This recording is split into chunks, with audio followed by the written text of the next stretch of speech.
Businesses made some of our society's greatest achievements possible, such as the cell phones we use or the cars we drive. However, businesses also commit some of the gravest atrocities in the pursuit of profit. One extreme example is the British East India Company. If you peel the layer and see what lies underneath each business, it's people. Business owners wield tremendous power in our societies, so their drive for profit, virtue, and everything in between has implications. Joining me today is a distinguished academician who has spent most of his career enlightening the world about business ethics and leadership, Professor James O'Toole. Jim is the author of 17 books, including The Enlightened Capitalists. Professor Emeritus at the University of Southern California's Marshall School of Business, Jim was the founding director of the Neely Center for Ethical Leadership. From his early years under Elliot Richardson in the Nixon administration, he has had a long and distinguished career in leadership, business ethics, corporate culture, and philosophy. I sat with Jim to discuss some of the ideas from the Enlightened Capitalists, where he analyzes the complicated history of business people who tried to marry the pursuit of profits with virtuous organizational practices. From British industrialist Robert Owen to American retailer John Cash Penny and jeans maker Levi Strauss, to such modern-day entrepreneurs Anita Roddick and Tom Chappell. A very warm welcome to the podcast, Jim. Delighted to have you with us today. Well, thank you for having me. Awesome. I got to know about your work very recently, but after I read your work, particularly your latest book, The Enlightened Capitalists, I realized that you are one of the most important management thinkers of our time. Do you see yourself that way? Not at all.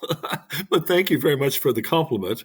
I've been a professor almost all of my life, with the exception of the times that I spent at the Aspen Institute running the seminar programs there. But even that part of my career, I was really a teacher. And I did something like 65 seminars for corporate executives at Aspen and around the world. So I think, to the extent that I have a legacy, it is through my teaching and through my writing. Excellent. And your work is at the intersection of so many important disciplines: philosophy, ethics, business, leadership. I have to do quite a bit of reading in preparing for this interview. So I'm trying to narrow down our conversation to one of your fascinating works, which is, I think, your latest book, The Enlightened Capitalists. Who are these capitalists, and why did you feel a need to tell their stories to the world, particularly now? Let me tell you a little bit about how I started to study these rather unusual people. It was way back in 1970, so you get a rough idea of how old I am by giving you that date when I started doing this research. I had a grant from the federal government to look at the world of work in America. And I focused in on a group of companies that were doing two rather unusual things. One, they were involving their workers in decision-making, that is, the decisions that affected their own work. And second of all, they were sharing with those workers gains from the workers' efforts through profit sharing, gain sharing, and employee stock ownership. The more I studied those companies, I discovered that they were unusual in other ways as well.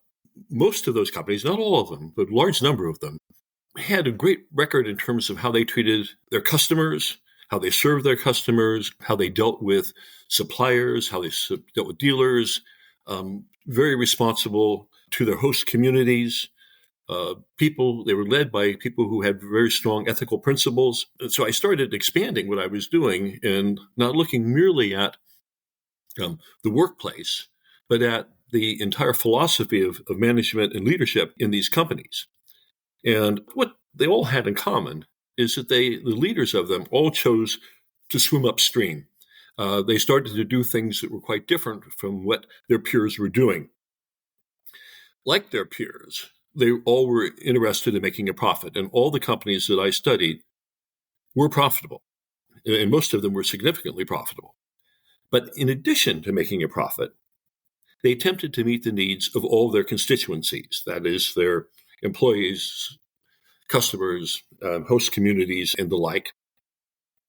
And their leaders all seemed to be people who had a very strong ethical basis, particularly with regard to I think the most important ethical principle, which is respect for people.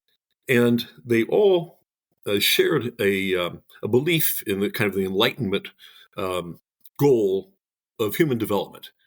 So they felt that they had a responsibility, particularly to their employees, not just to pay them well, but for them to fulfill their potential as human beings, their full potential in the Aristotelian sense of the highest good. And what is remarkable about these people, for everything that they did, is that most of them were rather unpopular. These efforts were not met with praise in most cases, particularly by people, managers who worked with them, their shareholders, even members of their own family and family-owned businesses. Very few of them were got a lot of support in that regard, and so among everything else about them, they were mavericks and very, very unusual people. And I guess I was just taken by them as human beings, but for their moral courage. That's fascinating. What was the motivation behind these people you noticed about? Were they trying to find meaning and satisfaction, or was doing good as a tool to differentiate themselves to maximize profits? I think with some it was, yes. And some people it was just good business. That they felt that if they treated their employees well and if they gave their customers a fair deal, that they would probably prosper. And there were, really a number of individuals who I mentioned. I think it was just as simple as that. But in many other cases, it was a lot more complicated. There were other motivations. For a number of them, it was religious. Some of the people who I describe in the book, Max de Pree, for example, was basically a preacher in the Dutch Reformed Church. And he felt that it was incumbent upon him as a Christian, as he interpreted it, to behave ethically and morally and to treat people with respect. And so he was driven entirely through religious motivation. And he wasn't the only one in that regard. And then there were people who were atheists, who had a philosophical point of view really stemming from the Enlightenment. People like Robert Owen, for example, who I guess we'll talk about maybe a little bit later. And then it was just personal with some people. Anita Roddick, who was the founder of the Body Shop, had a really an impoverished background. It was really rags to riches. She, basically during World War II, was impoverished individual, and I think that she just didn't want anybody who worked for her to have to live the way that she had lived, and so it was just a very personal kind of thing with her. And then for some people, it was political. That they felt that creating these enlightened corporations was an alternative to communism. And General Robert Wood Johnson, who was one of the most important leaders in the history of J&J, Johnson & Johnson healthcare products, really felt that way right after World War II. And John Mackey, who was the founder of Whole Foods and who just actually left the leadership of that company recently, is a very right-wing individual who believes that capitalism is the best system, and he was out to prove it. And he decided that was the best way to do so. So there's really, if you think about all that, that's a pretty broad spectrum, a pretty diverse group of people. Interesting.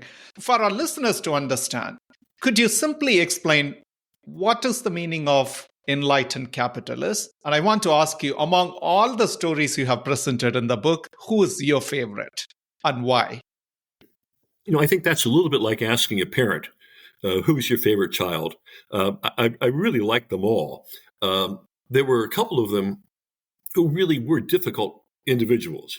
And I was actually lucky enough to have been able to at least to have met, but to have interviewed and in some cases worked with about eight or nine of these people. And there was one of them who was a relatively unpleasant person, not just to me, but to everybody. But most of them were very nice people.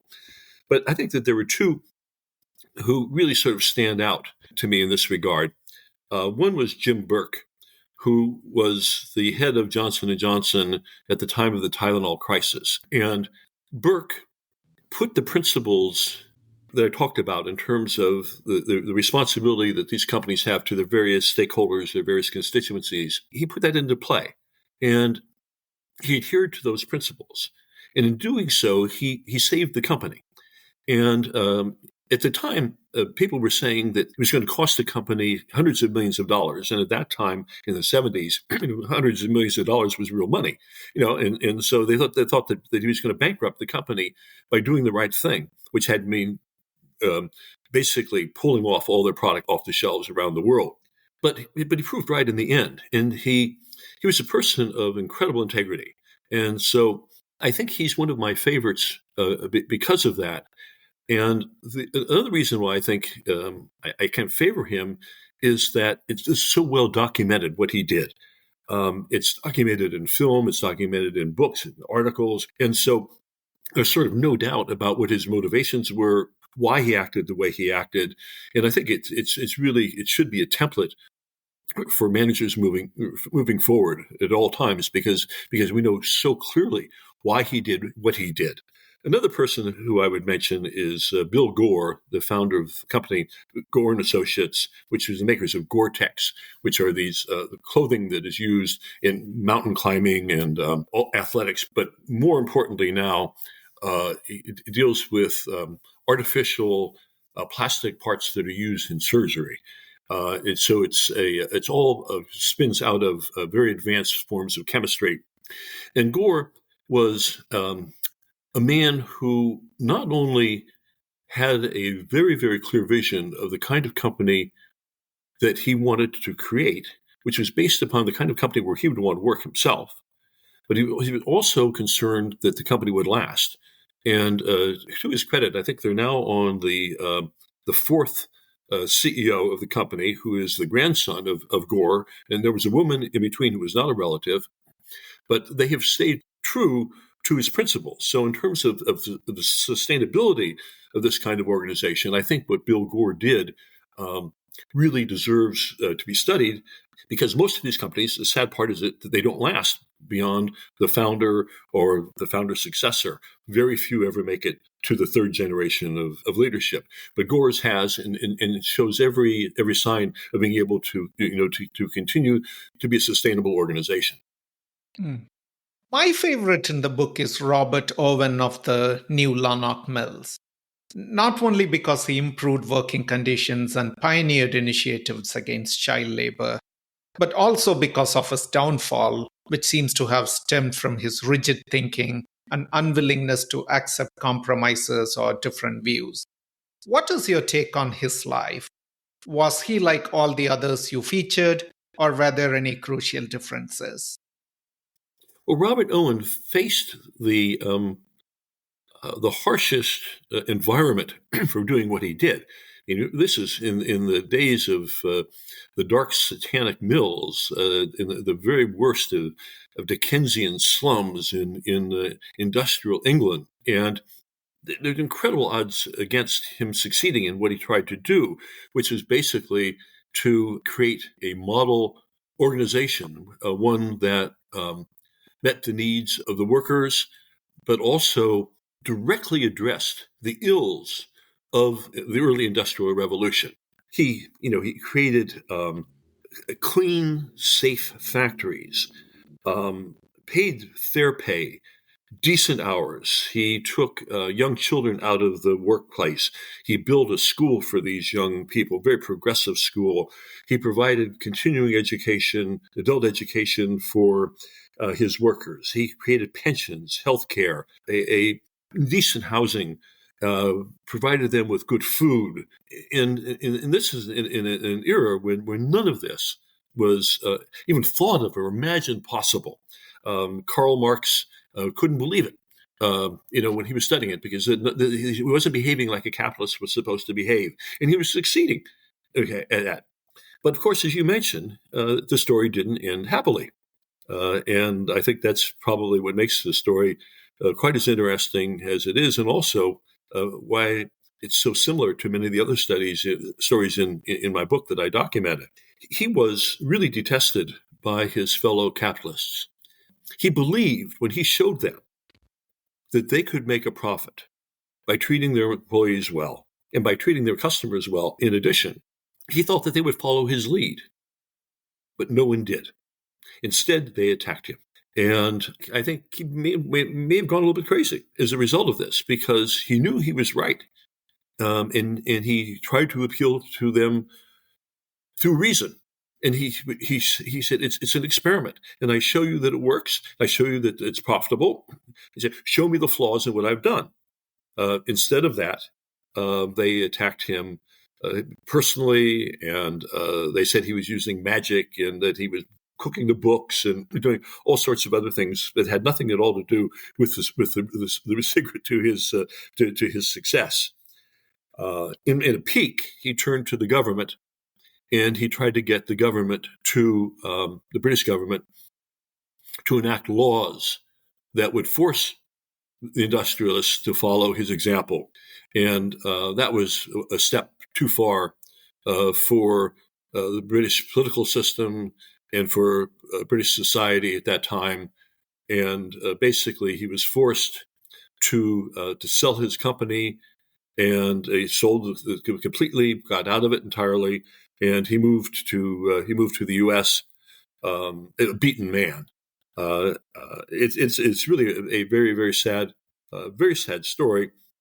And in the end, he did return to Britain and had a hand in creating the labor union movement, trades union movement in Britain, and also starting the cooperative systems in Britain. But at that stage in his life, he was pretty well both intellectually and emotionally spent. And he felt that he was a failure when he was asked by a great philosopher at the time, who were his followers? And he said there were none. No one ever followed my example. Fortunately, he was wrong. People did eventually follow his example, but none of his peers at the time. Among the business owners of our time, would you call anybody an enlightened capitalist? Well, you do mention Yvon Chouinard, the head of Patagonia, who is really about the only person I can think of who is running a really large, successful company who really adheres to all of these principles that I've been talking about. Most of the others will fall short in one way or another. But that doesn't mean that there aren't any. It's just that they're in small organizations. And what has happened, the most encouraging thing that has happened over, I would say, the last dozen years is the growth of the B Corporation movement, which is an effort to charter corporations so that their first responsibility is not to meet the needs of their shareholders, but to meet the needs of all of their other stakeholders, including their efforts to create a clean environment and to deal with climate change, and to make sure that their products are safe and healthy, and to take care of their employees. There are now hundreds of these companies, not only in the U.S., but around the world. And I'm pretty sure that there's also a B Corporation movement in Australia as well. These companies are in almost every possible kind of industry that you can imagine. The one thing they all have in common, besides buying into this B Corp philosophy, is that they're small. And what remains to be seen is, will any of these companies be able to grow? Far and away, the largest is Patagonia right now, but there's some others that are growing. And if you talk to the leaders of the B Corporation movement, they're rather confident that in 5 to 10 years that there will be some not only mid-sized but relatively large B corporations around the world. That remains to be seen, but it is nonetheless the case that there are hundreds of young business people who are attempting to follow in the footsteps of our friend Robert Owen 200 and plus years later. So I take that as the most encouraging thing that's going on today. Otherwise, I would say that the broader movement, which people have called corporate social responsibility and a lot of other names, is in bad shape right now, particularly in the U.S. Corporations, large corporations, publicly traded corporations, are all running away from any taint of doing anything that is not profit maximization right now. And so the times are really rather bad for the kinds of people who I studied in those large corporations. But that's not unusual, really. What has happened is that we've gone through cycles in which, for example, in the 1970s, there were quite a few of these companies that were publicly traded, that were run by enlightened principles. Then when we lost them during the 80s, and they came back again, and there was some interest around the year 2000, and now we've lost that interest again. But there always seems to be some people who are interested in this, some people who are interested in going to business. But what we have to recognize is that the majority, it's never been a majority of business people who are interested in doing anything other than make a profit. And I don't think that is ever going to change, but I believe that there are always going to be some who are the children and grandchildren and great-grandchildren of Robert Owen, who are going to make the try and who really believe in it, and they can succeed. I hope what the B Corporation promises is that they can succeed in creating sustainable type of organizations, ones that won't, after one or two generations of leadership, revert back to just business as usual, but would be able to continue to sustain and maintain those broader ethical principles. That's very encouraging, Jim. You talked about B Corporation, and I think the essence of that argument is who a company is accountable to. Is it shareholders or customers or employees? And there's ample examples out there in your book. And you noted that investor-owned companies have been generally inhospitable to virtuous leaders. I'm keen to hear your thoughts on this. Does this mean a company that's publicly traded in a market may not be having a strong soul or create an enlightened corporation? I cannot cite a single large publicly traded corporation that has sustained these kinds of principles for more than 3 generations of successions of leadership. There are dozens of examples of companies who have tried it, and some of them have sustained it maybe for as long as 20, 30 years. Probably the best example is not an American company, but is Unilever. These principles have been there, and they've never really died, even though there have been leaders at a time who've never really fully bought in to the notions of enlightened capitalism. It's never completely died inside the company. And so from time to time, it has been reborn, and there's still always elements of it that are present, even if at one time or another the leaders appear just to be engaging in profit maximization. But outside of Unilever, I have a very hard time citing another company that has a continuing record that is a large publicly traded company. I'm trying to understand, are businesses that benefit both shareholders and society sustainable? You yourself wrote in a book, it's a very tricky and a deliberate act between greed and virtue. So is it even possible to maintain that delicate balance in long term? Well, we know for sure it's very hard.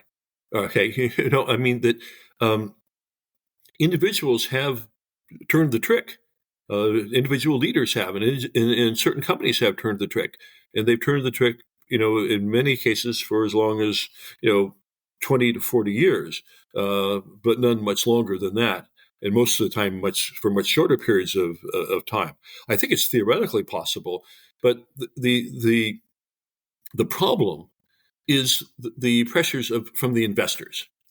People do not invest in large publicly traded companies in order to do good. They even when you have pension funds, labor union pension funds. When labor unions invest in those funds in the stock market, they often invest in companies that are hostile to labor. Right, because what they figure they have to do is they have to maximize the returns so that their pensioners have enough money to live when they retire. And universities are the same way. In the U.S., some of the largest holders of stock in publicly traded corporations are American universities. The Harvard and Yale are among the largest shareholders in the country. But what are they trying to do? Well, it ends up that they're trying to profit maximize. And so even organizations like this, who you would think would have a broader range of interest or broader mandate or more broader and more ethical concerns, when push comes to shove, they vote their money and they invest in the companies that are producing short-term profits. And so those pressures are there all the time, and they're constantly. I've talked to many business leaders and they said that they understood that what would happen once they were founders of their companies, and once they went public, that their values would be lost. They understood that would be the cost of them going public. And Chenard said this, quite explicitly. He said, "There's no way in which, if my company goes public and it's investor owned," he said, "that the values that I have instilled in this company will be maintained. It just won't happen."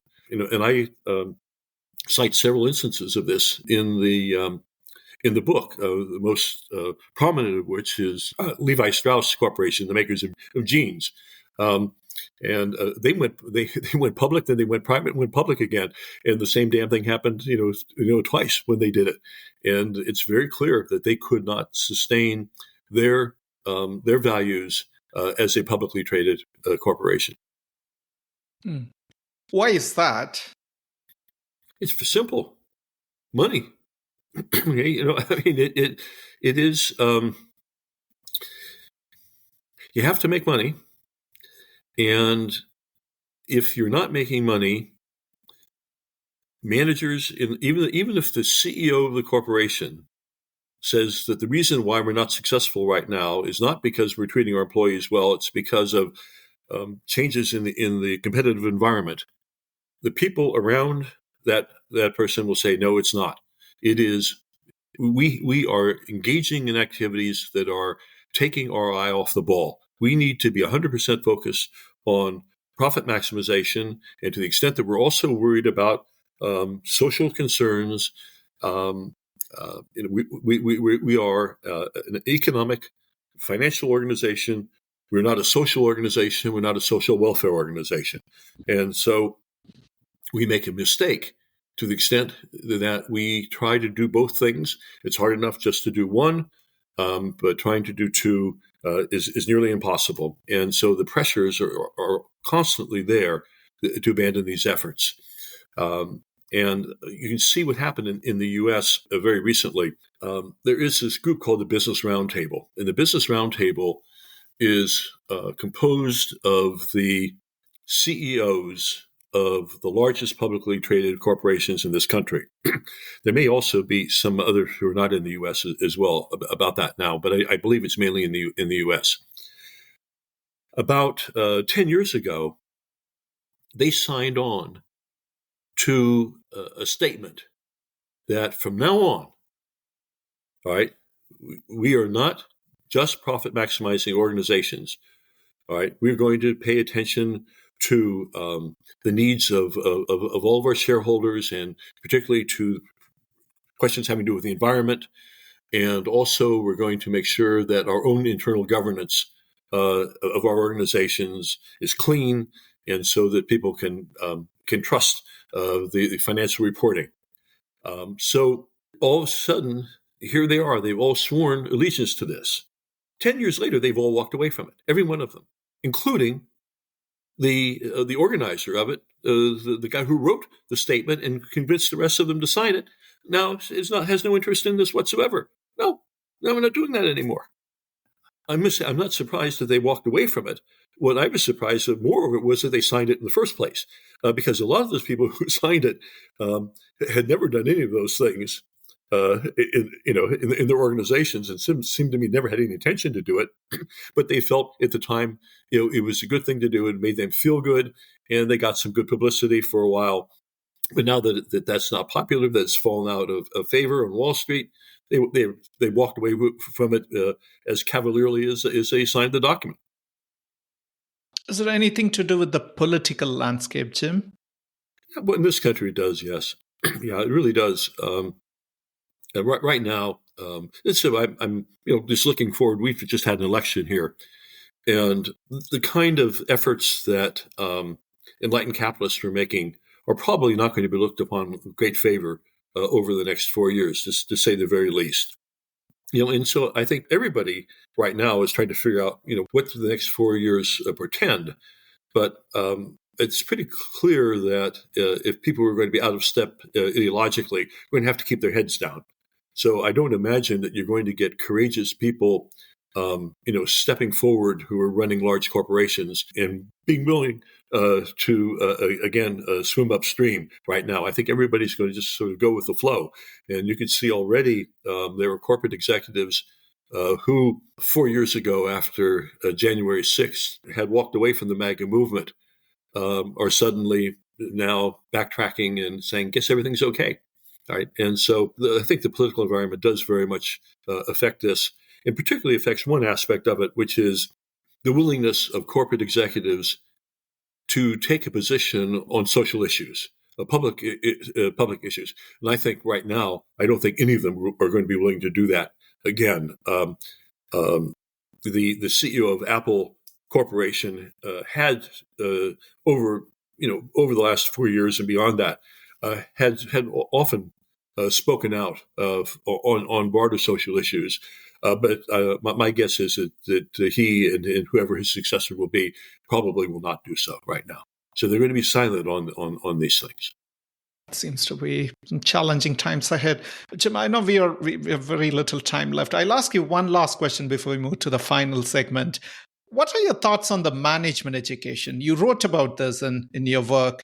You saw that there are some period in your career where so many courses on ethics, philosophy, values-based leadership, etc. Then it disappeared from the management education. Where do you see the trend is now?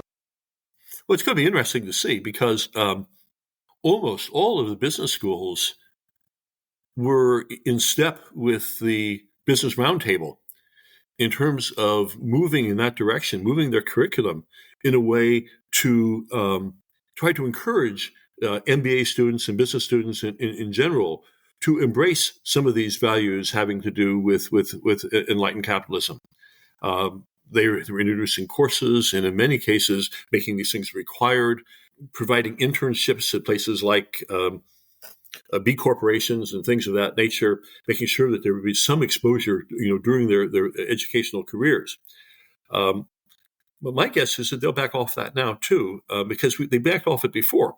We went through a cycle before, in the 70s, when all of the business schools embraced enlightened capitalism in one form or another, only in the 80s to abandon it in favor of everybody became a disciple of Milton Friedman. The purpose of a corporation is to maximize profits. And that was what we were taught in the 80s and into the 90s. That was what was happening in business schools. Okay. Then around 2000, Milton Friedman's out, enlightened capitalism's in. Right now, it looks like, enlightened capitalism's out, Milton Friedman's back in. So it's been cyclical, and that doesn't make me feel any better about it. But I just try to be realistic about it, and I don't give up hope. During the times when these things aren't in vogue. I just keep my fingers crossed that they'll come back into a prominence quickly. Tim, let's move to the last segment, How I Did It, where we ask our guests a few personal questions to draw lessons from their life and career. In your experience, what are one or two essential skills required for business leaders? Let's keep enlightened capitalists aside. If you ask one or two qualities which you want business leaders to develop, what would it be? Well, I would call it. I like the way you're asking it. What sort of qualities or traits, which I think is different from skills. Um, but the things that I have tried to teach my students over the years have to do probably with three traits or values. The first one is generosity. Um, generous people are giving people.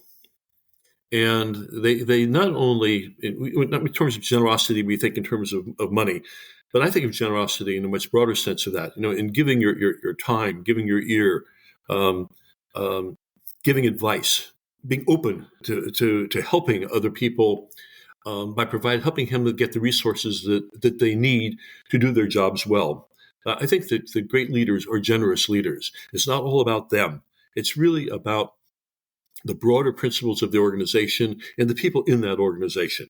So I think that giving leaders um, are, I can't claim that they're going to be more successful, but they certainly will create organizations that I think are more ethical and more healthy.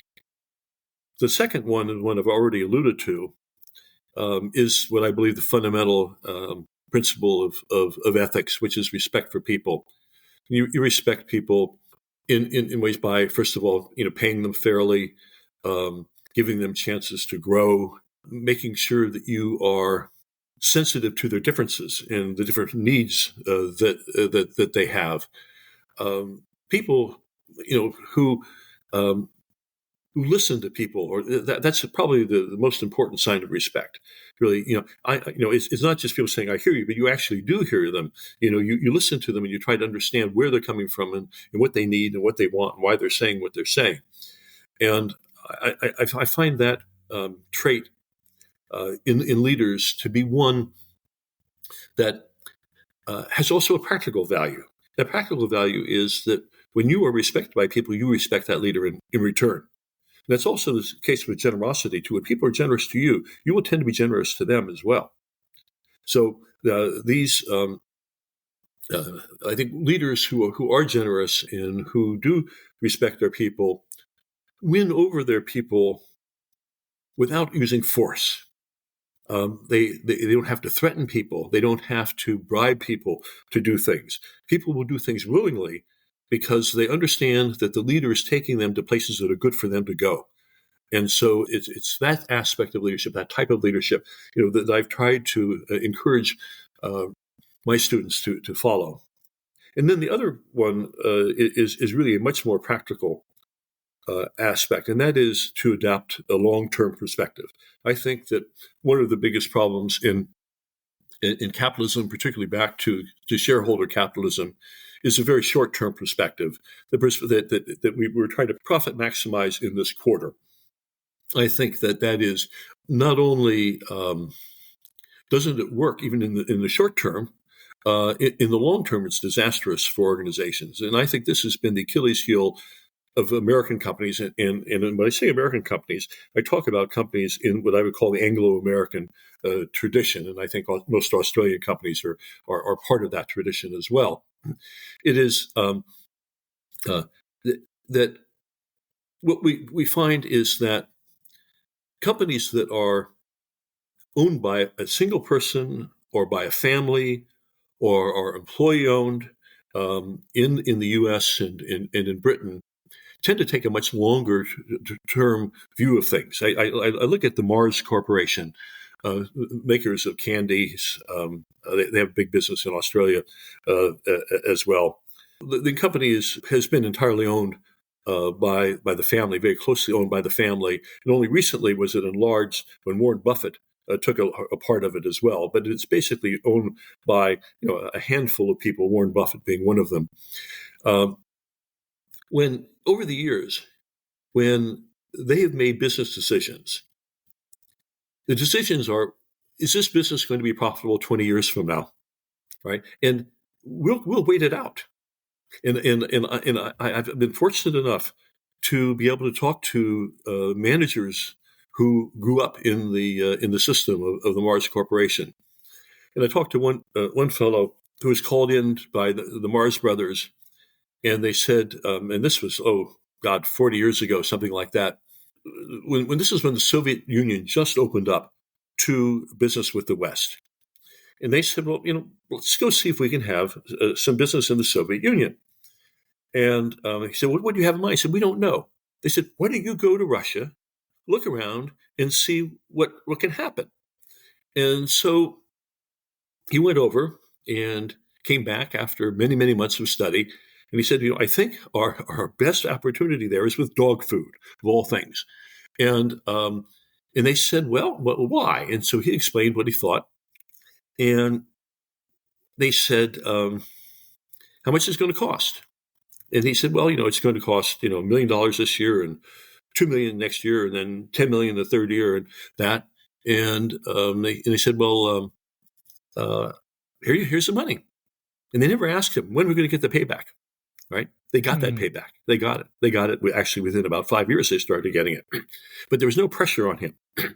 Yet I talked to executives in corporations who have been sent to foreign countries, and they have said, you got to turn a profit within 3 years. You have to turn a profit in 3 years, or we're not going to do it. Right? You can't, in many cases, you cannot start a business, a real business, in a meaningful business, and expect to turn a profit in 3 years. But that's what Americans try to do, because it's all short term. And this is self-defeating, to say the very least. But short-termism, I think, is really the fatal flaw of the American way of life. I think that a lot of what happened in our recent election has to do with short-termism. People thinking, I want to get what's good for me tomorrow, right now, right? And rather, what's good for the nation in the long term. And we do the same thing in business. We say, how can we make a quick buck? All right, that's a quick buck. That's the American way of life. Instead of how do I create a business that's going to last, that's going to be an institution, that's going to be good for people, that's going to produce safe goods that people need. No, how can I make a quick buck? And I don't think that that's the way to create a healthy company or a healthy society in the long term. Finally, Jim, would you recommend a book or two for our listeners? Well, I'm going to recommend two, and it is very slightly self-serving, only very slightly. It is because I wrote the preface to both of them. One of them, you might not even be able to find the edition of it that I wrote the preface to, but that one is Robert Townsend's Up the Organization. I write about him. He's the man who made Avis try harder. Up the Organization is just a compilation of common sense by a CEO who had a great sense of humor and a great sense of humanity. And the book it changed my way of thinking. I was working for McKinsey at the time when the book came out.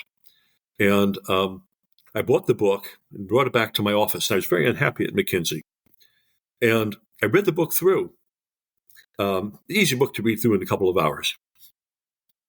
And I said, this is the way businesses should be run. And it's not what we were advising people to do at McKinsey. So I walked into the managing partner's office and I quit. And I said, I'm going to go and try to work with doing corporations like this. And I got in the elevator, and it was on the 52nd floor in San Francisco. I went down that elevator and I never went back. Right. So it changed my life. And it's a marvelous book. And I didn't know him at the time, but later on, much later in my life, I became very, very close friends with the author. And after he died, I wrote a preface to an edition that was a posthumous edition of the book. But it's easily available in paperback anywhere. Up the Organization. The other book is Max Dupree's Leadership as an Art, which is one that you have referred to a couple of times in passing.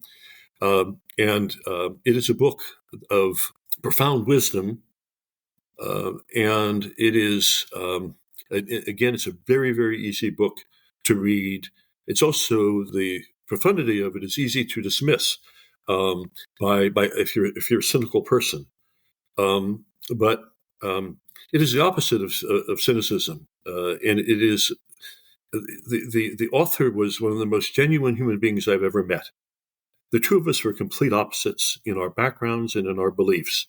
He was a conservative minister in the Dutch Reformed Church. He was a teetotaler who lived a kind of ascetic life that was, for me, I'm Irish Catholic from San Francisco, California. I'm just the opposite in terms of my background and everything we had. But I've never respected a man more than this man because he was genuine. And he was the closest thing I ever met to a saint. And he wrote from his heart what it really meant to lead an organization in which he could practice, as he felt, his Christian values. Now, I'm not a Christian, and but I think those values are pretty good values. And he really did it, and he really practiced what he preached. And that's what makes this book so it's real. This is not just somebody offering advice. Here's somebody who said, "Look, this is what I did. This is what I really believe," and it's done in a way that is humble, but at the same time very practical. He says some very, very practical things in the book, and there are lessons there that almost all of us can apply, not only at work but in our lives. So those two little books, I think, have had the greatest impact on me in terms of my own thinking over the years. And the advantage of it, unlike my book, which is very, very long, and I apologize for that, both of these books are very short, and they're marvelous reads in their own way, completely different ways. But I recommend them wholeheartedly. Lovely. Thank you so much, Jim, for joining me today and sharing all these pieces of profound wisdom. It's an honor talking to you today. Thank you very much for having me. It's great to have met you.